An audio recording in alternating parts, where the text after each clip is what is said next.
নীলফামারী ডিমলা উপজেলায় অবৈধভাবে গড়ে ওঠা ২০টি স্থাপনা উচ্ছেদ করেছেন ভ্রাম্যমাণ আদালত। শুক্রবার সকাল ৯টার দিকে এই অভিযানের নেতৃত্ব দেন সরকারি কমিশনার ও এক্সিকিউটিভ ম্যাজিস্ট্রেট ফারজানা আক্তার।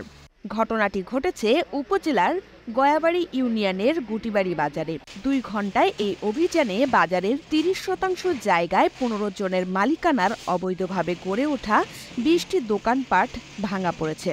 তবে ব্যবসায়ীদের পক্ষে অভিযোগ করা হয়েছে, নিয়ম ভঙ্গ করে এই উচ্ছেদ অভিযান পরিচালনা করা হয়েছে।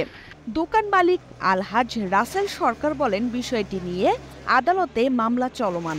এই অভিযানে আমাদের কোনো নোটিশ প্রদান করা হয়নি। দোকানের মালামাল ও স্থাপনা সহ ৩০ লক্ষাধিক টাকার ক্ষয়ক্ষতি হয়েছে, এর দায় কে নেবে? পান ব্যবসায়ী স্বপন মিয়া বলেন, আজকের এই অভিযান সম্পর্কে আমরা কিছুই জানি না। যদি জানতাম তাহলে আমরা দোকানের মালামাল সরিয়ে রাখতাম। এই প্রসঙ্গে সহকারী কমিশনার ও এক্সিকিউটিভ ম্যাজিস্ট্রেট ফারজানা আক্তার বলেন, অবৈধ দখলদারদের বারবার নোটিশ দেওয়ার পরেও তারা স্থাপনা সরাতে ব্যর্থ হয়েছে।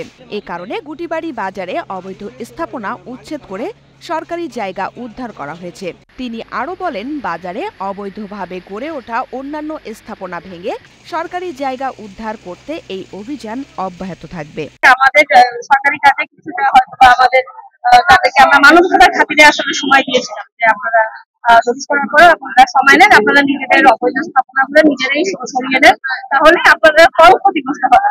কিন্তু বারবার তাদেরকে সময় দেওয়ার পরেও যেহেতু তারা নিজ থেকে তাদের অবৈধ স্থাপনাগুলো সরিয়ে নেয়নি, তো আজকে আমরা সরকারিভাবে ৩০ মতো ৩০ থেকে ৩০ মতো জায়গা আমরা উদ্ধার করলাম। পরবর্তীতে আমাদের এই ডিমলা নীলফামারী প্রতিনিধি রুহুল আমিনের পাঠানো তথ্য ও ভিডিও চিত্রে ইন্দ্রাণী মুখার্জি, ৫২ আলো।